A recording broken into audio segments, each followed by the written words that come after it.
उपाशी कधी मी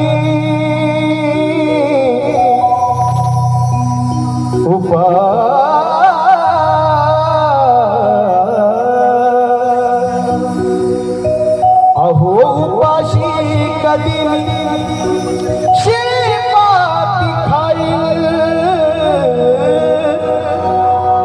रमाई बघा किती चतुर असते. रमाई आपल्या नवऱ्याला सांगते की साहेब तुम्ही चिंता करू नका मी आहे ना इथं.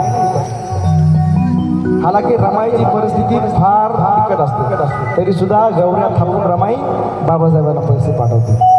रमाई पत्रात लिहिते की अहो उपाशी कधी मी शेपाती खाईल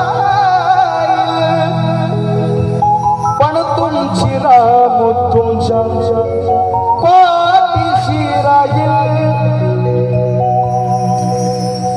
करू नका हो परवा सांभाळीत मी सर्वा. करू नका हो परवा सांभाळीत मी सर्वा.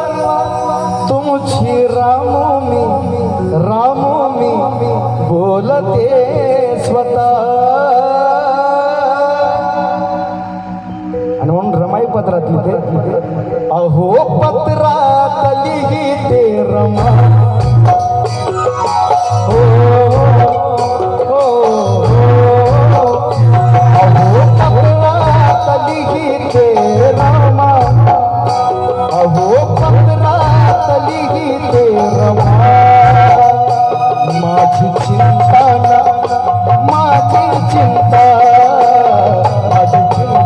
ना करता शिका हो.